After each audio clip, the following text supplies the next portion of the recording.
Wales Annual Preservation Awards are an opportunity to shine a light on individuals and organizations who demonstrate dedication to community, history, culture, and preservation in their own ways. Be it through the loving and ongoing rehabilitation of their home, to the creation of a new park, to sparking curiosity through educational walking tours of the city's neighborhoods.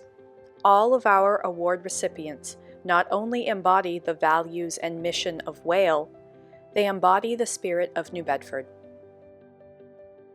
The Catherine Crapo Bullard Award honors individuals and organizations who have followed their hearts in pursuing nearly impossible preservation projects.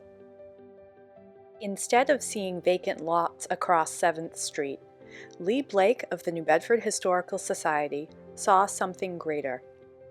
She visualized and led the Abolition Row Park and Historic District projects to capture an underappreciated component of New Bedford's history, that of the abolition movement and the Underground Railroad, which were the first integrated efforts against enslavement in the United States. Not only did she raise awareness and funds necessary to build the park and commission a statue of Frederick Douglass, she and the Society worked through enormous challenges, including a global pandemic and the marginalization of Black history in traditional New Bedford narratives. But never one to back down from a challenge, Lee worked with state cultural funders and tirelessly promoted and educated about New Bedford's role in the Underground Railroad. With the park's opening in 2023 and a new historic district, an important part of New Bedford's history is being represented. As Lee states, Black history is everyone's history. The Christopher Chip Gillespie Award was created in 2017 in honor of Chip's memory as a past president and longtime board member of Wales. It recognizes and celebrates those that share Chip's passion for saving and reusing historic buildings. The repair and restoration of the 1878 East Lake Victorian at 36 Maple Street has been an ongoing project for owners Dennis and Tracy Berrios. From repair and replacement of damaged siding and trim caused by ivy growth, to repairing and duplicating wooden gutters and ornamental details that were damaged by squirrels and water. They undertook the refinishing and reglazing of all the original wood windows, retaining as many original wavy glass panels as possible. Inside the home, they repaired plaster, refinished woodwork, including fireplace surrounds, and installed 19th century appropriate lighting. The work is all ongoing and is a labor of love. As stewards of the home, Dennis and Tracy hope our efforts add to the beauty of the architectural and historical landscape of our hometown and inspires others to take an interest in preserving New Bedford's past. When Michael Jodoin and John Mason purchased 416 County Street in 1997, the 1859 house had been broken up into 7 apartments. The goal was to get it back to as close to a single-family home as possible. Over the course of the next 2 decades, they faced many unique obstacles. The first being that there was only one unoccupied room when they took ownership of the house. And they also had to restore spaces for the existing tenants. The property had been neglected for several years and was in need of attention. Exterior wood was custom milled to replace damaged or missing trim, drops, and balusters. They recreated a balcony railing over the front entryway and outside one of the tower windows, using early photographs of the home.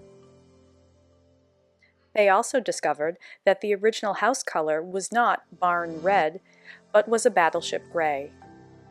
Bit by bit, through roof replacement, masonry repair, and repointing, interior restoration that resulted in some rather unpleasant discoveries, and multiple fence repairs, 416 County Street shines as a great example of New Bedford's history and architecture. John and Michael see themselves as stewards, not owners. It is our responsibility to take care of the property so that others will be able to appreciate the care that went into creating such magnificent architectural gems.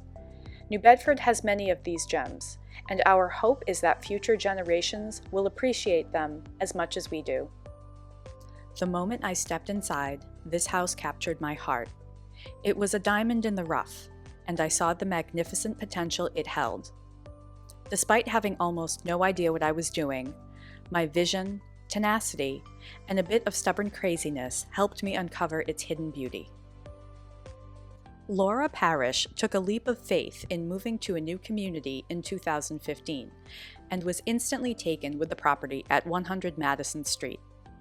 The Whale House has deep roots in New Bedford, built in 1855 as a wedding gift for Henry Tabor's daughter, but its moniker recognizes its connection to Catherine Melville Hoadley, who rented the house about a decade after her famous brother penned Moby Dick. In the 20th century, it was the Swain School of Design, one of the oldest art schools in America. The rehabilitation of this property was no small task, including the restoration of all 72 windows. It also provided the opportunity to work with skilled craftsmen, some of whom were former Swain School students.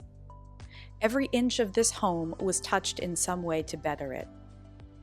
Using her design and promotion skills, Laura has elevated the visibility of this historic property. It is an Airbnb and has been used as a site for photo shoots and film. In 2023, Magnolia Network featured the Whale House in an episode of Diary of an Old House. It's easy to see that her goal of breathing new life into this historic home has been accomplished. Laura says, "I am immensely proud of what we have accomplished, with the support of the New Bedford community along the way." The Classical Revival School building on North Street in the city's West End was constructed in 1914 as the Holy Family High School. It served the parish until it was closed in 1985 due to low enrollment. The red brick structure was designed by local architect James Sherwood McIntyre and remained vacant until Colleen and Jerry Kavanaugh of CMK Development Partners envisioned a new use for the property, much-needed housing. The project turned a blighted and abandoned property into a valuable community asset. Now called 121 North, it includes 15 mixed-income units, 5 affordable, and 10 market rate.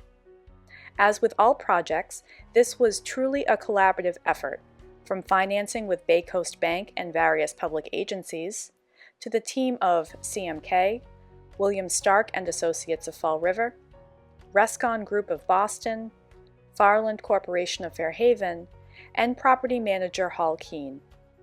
All were essential to making this $3.3 million project a reality. It opened in January of 2024 and is already fully leased up. The Carol Ann Juneau Volunteer Award is given in memory of Whale's membership director, to individuals who go above and beyond the call of duty to donate invaluable products, services, and expertise.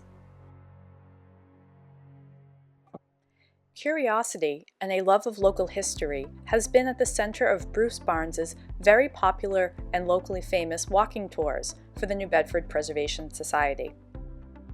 After college, Bruce worked for the New Bedford Public Library and learned a lot about the city in the process. This curiosity deepened when he began doing research into the history of his own historic house, and it branched out from there.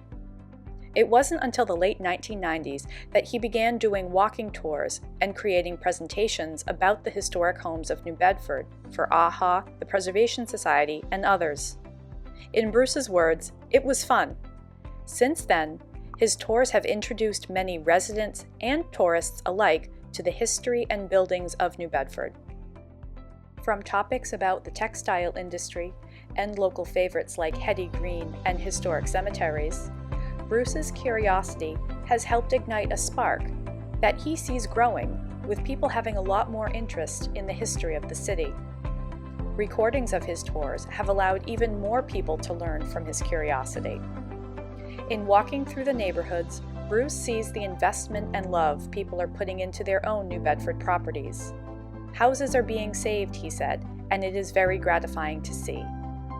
In looking at his great contribution to New Bedford through his Preservation Society walking tours, there is value in this, and consideration that what you did was worthwhile. The Sarah R. Delano Award is given annually to individuals and organizations that have made outstanding contributions to the rehabilitation, restoration, and interpretation of the historic character and environment of Greater New Bedford.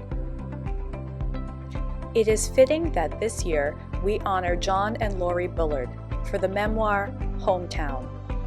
Published by Spinner Publications in 2023, the memoir charts the many chapters and changes in New Bedford from the late 1960s onward, and the impact that dedication to community and public service can make.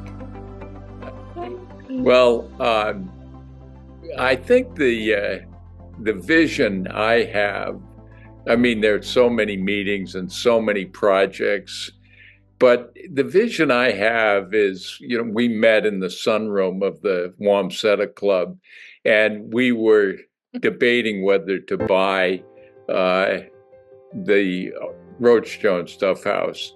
And it was a matter of cost, and there was a debate about were we paying too much.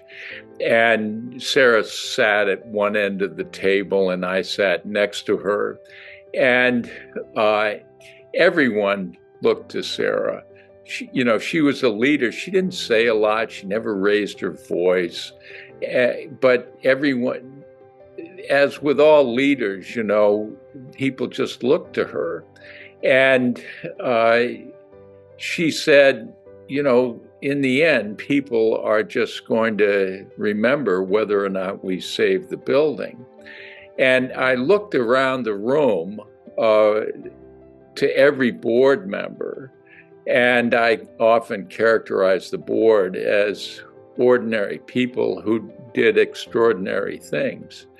And it was just like watching a courage transfusion, like a blood transfusion, go from Sarah emanating out from one person to the next, down both sides of the table to the end of the table. And Sarah had that way of, and again, I'm at the beginning of my career, and I'm getting this master class in leadership and trying to figure out, how does this happen? How does this woman, without, long speeches or anything like that, determine the course of, in this case, a building, persuade people to do these extraordinary things. And it was just amazing to watch how someone could have that impact on people and on events. We're sorry we can't be there in person, and we're honored to be part of the other awardees. They're all have done and are doing great work, and we're proud to be among that auspicious group. The George C. Perkins President Award is given to an individual or organization whose contributions have made a positive impact on the quality of life in Greater New Bedford. George C. Perkins was one of the founders of Whale and served as the first president. Joe Thomas of Spinner Publications is being honored for his incredible contributions to the history and culture of not only New Bedford, but the South Coast region. Joe is the publisher and founder of Spinner Publications, established in 1981, and is a nonprofit community-based publishing house. To date, he has overseen the production of more than 50 books, including Hometown by John Bullard.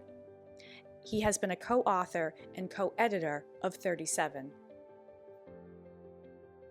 Joe is being recognized for his cultivation of one of the area's most extensive photographic collections, the Spinner Archives, with over 1 million images from the region. When the Standard Times image collection was under threat of being lost, Joe and Spinner stepped in to make sure that the images, articles, and more were saved, archived, and available to help tell the story of New Bedford and the region. We are extremely lucky to have such an amazing resource, partner, and person as Joe Thomas in our community. On behalf of the board and staff of Whale, congratulations to this year's Preservation Award recipients.